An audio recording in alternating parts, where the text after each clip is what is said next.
Senator Rubio with us right now. You still feel that way, Senator? Stupid? Yeah, more than ever. It's look, first of all, it's not even constitutional. It's logic tells you that, okay? The automatic consequence of impeachment and trial, if you're convicted, the automatic consequence of it is you're removed from office. That's the automatic consequence of this process.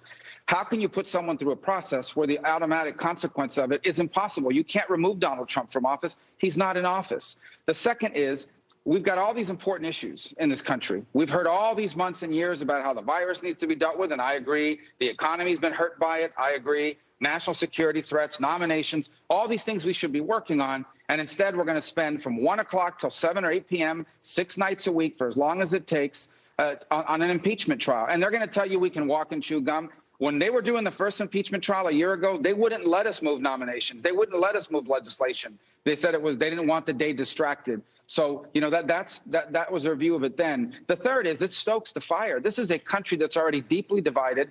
Politics has become very emotional. People literally hate each other in this country over politics. And now on top of that fire, we're going to pour all of this gasoline and really get it going hotter. And you know, the last point I would make is it is pretty typical in the third world that after someone's out of office, they lose, they leave. The party that takes power then prosecutes them. It happens all over the world. And that's the precedent we're creating here now, that we're creating the precedent where we are going to have future political majorities in Congress pursuing the previous president, maybe even threatening that president while they're in office, that they're going to impeach them after they leave if they don't do this or they don't do that. So there's a lot of reasons why this is stupid and a terrible idea for the country. This actually isn't just a waste of time. It's going to hurt America. But isn't that a Donald Trump's doing, though, Senator? Do you think that he provoked that crowd when he was saying these are the events that happen when a sacred landslide election victory is so unceremoniously and viciously stripped away from our great patriots? That Donald Trump is a private citizen. There should be some punishment. Do you think he should be punished for those remarks? Yeah. So if someone makes those remarks, he's a private citizen. So he's now the reason why we have impeachment is the following. You can't charge a president. So you have to remove them from office, and then they're subject to criminal penalty. That's why Ford had to pardon Nixon, because after he resigned, he could have still been prosecuted. If the president did something that rises to that level, as these folks so strongly believe, then the criminal justice system and the civil system is in place to pursue. Do you believe the reason these why the remarks impeachment were process 6 months earlier, though, Senator? If they were 6 months earlier, and I understand what you're saying about the timeline here, and that now you're dealing with a former president, but that he had said the exact same thing and triggered a riot that happened on January 6th, let's say on June 6th. Do you think that impeachment proceedings against him would have been warranted? Well, on the basis of these facts, you know, that's why you would have to have a trial at that point. But here's why that trial would be different than what's happening now. Just his language, that person Senator, is in just office. His language. No, it isn't. His language was incendiary enough? Well, I think that there's no doubt that the president bears some responsibility for what happened. I think what happened was a foreseeable consequence, not just of what he said, but all the events leading up to it. But here's the point. If he's president of the United States, you can't charge him criminally. You can't. You have to impeach him, remove him, and then you can charge him criminally. In this case, he is now a private citizen. And if he committed wrongdoing while he was president, then the criminal justice system can deal with that. But this is not the right use of Congress's time. It's vindictive. This is all about the left's demand for revenge. And I'm going to be frank, some of the people out there in the political entertainment business, this is about ratings and about clicks, because this is another drama story that adds to the show.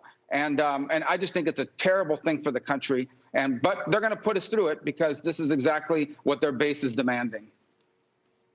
You know, it could help, as I was raising with Senator Warner, sir. It could actually help Donald Trump. It seems unlikely, and you know the read of votes among your colleagues far better than I, that he would be convicted in the Senate. So he could go ahead and, if he wanted to, run for office again, maybe a third-party run again. What do you think if he does either? If he does either what? I'm sorry. Run for president. If he runs again? He's a private citizen. He has every right to run again. And this idea that we need to do this so we can disqualify him, it's arrogance. Who are we here in the Senate or in those guys over in the House? Who are we to tell the American people, here's who you can vote for and here's who you can't? Let me tell you, if Donald Trump did as terrible a job as the Democrats think he did, if history is going to reflect so poorly on him as they believe and they say it is, then what are they worried about? Then why do they have to do that? Because the only way Donald Trump can ever be president again is if people vote him into office, if they elect him, the people. And so I just don't, again, it's a tremendous arrogance on their part to decide we're going to disqualify you from office. This is a vengeance play. That's all this is. This is all about vengeance and retribution, because that's what the radical left is demanding of their party leaders. And I would imagine it's also an opportunity for some House members to get some free national airtime, during this impeachment trial and help them raise some money off that as well. Have you talked to Donald Trump since he stepped down, Senator? I have not. But I should. He lives in Florida. He's a constituent now. You ran for president before. Would it make any difference to you if Donald Trump were readying another run, either for the Republican presidential nomination or maybe a third-party bid? Donald Trump is the most prominent, most influential Republican in the country. Now, we'll see what he wants to do. That'll have to be his decision in 3 or 4 years. And I would imagine anybody who's thinking about running for president, I haven't made that decision. I have an election in 2022 that I have to get through. But anyone who's thinking about running for president as a Republican would have to take into account that the most prominent, well-known, and popular Republican among Republicans in the country would run again. I mean, of course, it would be a factor. Everyone would take that into account. But I'm not presuming that's what the president is going to do. I don't know what the world's going to look like in 4 years. I'm trying to focus on my job right now. And my job right now is how can we help small businesses recover after this terrible pandemic? How can we get more people vaccinated? How can we keep our country safe from the threat of China and terrorists and Russia and Iran? That's what we should be working on, not putting on trial through an impeachment process someone who's no longer in office. This is a clown show. It's a joke. The only reason why I mentioned the presidential thing is, it sounds to me that Chris Christie seems to be off and running already, and that he doesn't think much of candidates. He hasn't cited you, I should say, sir, but of this kowtowing to President Trump. So regardless of what the former president's intentions are, I get a feeling he's going to run regardless. Would it make a difference to you, your views on the president notwithstanding, if he were in or out? Well, I think it would make a difference for anybody. There'd certainly be a factor. But again, I'm not going to speculate and get into the political gamesmanship. I'm going to have an election in 22. I have a job. I don't even know what I'm going to be thinking about in 2 or 3 years, or what anyone is going to be talking about. If I had that next year you could be facing a primary challenge, right? There's talk that Ivanka Trump is interested in running against you. What do you think of that? But who can't? I mean, all of us are elected. Every single one of us can be primaried. Every single one of us can have a primary challenge. I'm not the owner of the Florida Senate seat. What would you think if it were Ivanka Trump? What would you think if it were she? I like Ivanka Trump very much. We work together very well. I've never heard her say that. And bottom line is that whether she's a resident of Florida, any resident of Florida who's 30 years of age can run to be the Republican nominee, can run to be the U.S. Senator as an independent or as a Democrat. When I run for re-election, like any other senator, you have to earn the right to continue to serve the people of your state. I'm very proud of what I've done over the last 6 years, and especially over the last 4, working with President Trump during the campaign. We'll talk about that. We'll point that out to people when the time comes to do that. But none of us are entitled to run unopposed. People have a right to run against you. And I've always anticipated that a Senate race in Florida is going to be tough. I've done it twice, and they were both tough. Would it be weird, though, that you've been very loyal and very supportive of President Trump if his daughter were to run against you? You're quite right. She has not indicated that. It does seem to be in the rumor mill, though, but you're ready regardless, I guess, right? Well, I think you have to be ready regardless, no matter who you are, no matter where you are. I mean, every state, every 6 years, you elect a senator by going to voters. And you have to go to them and say, this is what I've done. If you send me back, this is what I'll do. And they make a judgment, both within your party and ultimately within the general electorate. But that's what I've always thought when you decide to run for re-election, especially in a state like Florida that's so competitive. Of course, these are all going to be tough races. I've always known that. And, the last time I ran for re-election, I filed, 6 days before the deadline. That was pretty tough to put together, but we were successful. So, when the time comes, we'll have a great campaign. We'll have a great story to tell. But I still have 2 years left in this term, and I have a lot of work to do. But I won't be able to do as much because I'll be sitting on the floor of the U.S. Senate in a stupid impeachment trial so that these guys can make their base happy. Senator, let me ask you a little bit about the governing style early on. I know it's very early on of Joe Biden. I think you had said, I don't want to misquote you, so I'll try to paraphrase it, that he talks more moderate than he approaches his job with these executive orders, and he's got a bunch of them. In fact, at this point, more than his 4 predecessors combined, and then some. Now, Donald Trump was famous for executive orders as well, and they built up in the ensuing months in office. But are you worried about this trend to sort of, lead by order? Yeah, I'm very concerned about it. And, again, I think that this growth of executive power in this country has been going on now across multiple presidencies. Every administration we've seen, certainly in modern history, has pursued an aggressive pen and a phone strategy, as Obama called it. President Trump certainly did that on many occasions. And now I imagine, and I see now Joe Biden is doing it. My point is that, in his temperament is moderate. Certainly his career would be defined as that of a centrist for the most time that he was in the U.S. Senate. But right now, what he seems to be going is checking off the boxes of a liberal wish list. You look at the Keystone Pipeline cancellation. That does nothing for the environment, nothing for climate change whatsoever. It does upset the Canadians a lot, an important ally, and it just put thousands of people out of work overnight at a time when it's already hard to find work, at a time when work is difficult for people in blue-collar jobs. You just put thousands of families on the unemployment line at the stroke of a pen just to please your radical base. Senator, we're very quickly going to be going to a Joe Biden event on the coronavirus, and to get more vaccines out. He wants to dramatically up the number of vaccines that are available. Good. Are you surprised some of the difficulties he's been having on this front?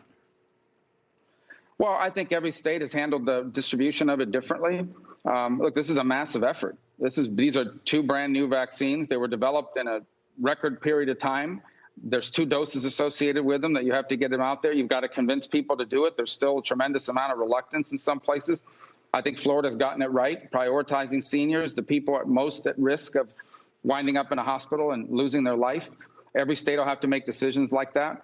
But I certainly think that we could work together. There could be a strong bipartisan support for doing whatever needs to be done to get 100 million people vaccinated in 100 days. We've largely been on pace to do that, and we want to stay on that pace. And we want to see that, equalizer that's happening all over the country. I think that's a very worthy goal. It would be great for the economy. The more people are vaccinated, the faster this disease drops, the sooner we can get to reopening things in places where they're closed to get people back to work and get the economy going again. Are you surprised states like California, New Jersey, and New York that had some of the most stringent restrictions in place are now loosening things up? Well, I'm surprised it took them this long. Like anything else in public policy, there has to be a balancing act, okay? There has to be a balancing act, costs and benefits. And there are certainly benefits to a point with some of the lockdowns and some of the things that have happened. But there comes a point where the benefit is outweighed by the costs of doing it. Some places kids have not gone back to school in almost a year now. The costs of that are extraordinary and irreversible in many cases. You've put many small businesses out of work. Entire industries like hospitality have been wiped out. So I think the way to make good public policy is you constantly have to weigh the costs against the benefits of any action. And I think that perspective is lost here in a lot of places that are now learning that the hard way. All right, very quickly, and you've been very patient, Senator, we're learning as well that Joe Biden will still stick to his $1.9 trillion COVID stimulus plan that will include a hike in the minimum wage if he were to have his way. There's also in there some help for states and all the rest. Is it too big a package for you? You've said in the past that you're open to follow-up stimulus, but I would imagine the sheer size of this has you worried still?